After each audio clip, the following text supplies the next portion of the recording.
A club shooting on teen night kills 2 people in Florida. Police just moments ago revealing the names and ages of the 2 victims killed. They were 14 and 18 years old. Gunfire broke out just after midnight in Fort Myers. At least 14 others were hurt. The youngest victim, now recovering, is 12. Police say they have taken 3 people of interest into custody. We're told all 3 of those people are adults. The investigation, of course, is ongoing. For the 3rd time in a week, a violent attack rattles southern Germany. Authorities now investigating if the attacker was Islamist motivated. German police are also searching the home of a 27-year-old Syrian national who detonated a suicide bomb outside of a music festival, injuring 12 people. His home was located in this hotel, which is used as a shelter for refugees. CNN's Atika Schubert joins me live from the scene. Tell us more, Atika. Well, Carol, police have just allowed us into the crime scene, and this is quite extraordinary because they have not entirely cleaned it up. They've done all the forensic evidence gathering they've needed, but take a look at this. I mean, it gives you a sense of what was happening. There are cards still out on the table. I can see bloodstains.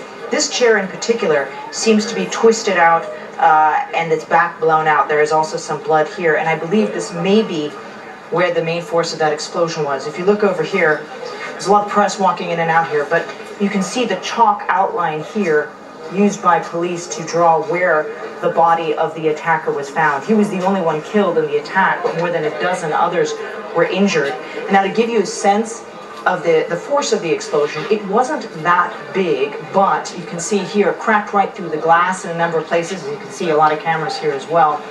Also cracked through here. And what we know from police is that he packed explosives into his bag, but he also packed metal bolts, ball bearings, and screws to cause maximum damage, and that's what looks like came right through here.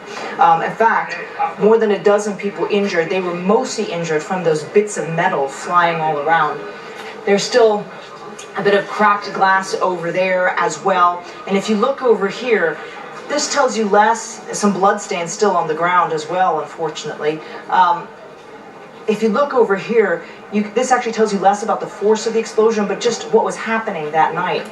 You've got glasses of beer still full, glasses of wine half full as well. People were just drinking here, having a good time, you know, maybe going to the music festival. What we know from police and prosecutors is that he tried to go to the music festival with the backpack, but he didn't have a ticket, so he was denied entry. He then sort of wandered in, sat down at this wine bar, and according to eyewitnesses, he leaned forward, and that's when he exploded. The fact that we're able to be here now, that police have allowed us in, is extraordinary access to what is a relatively fresh crime scene, Carol. All right, Atika Schubert reporting live for us. Thanks so much. And thank you for joining me today. I'm Carol Costello at this hour with Berman and Baldwin after a break.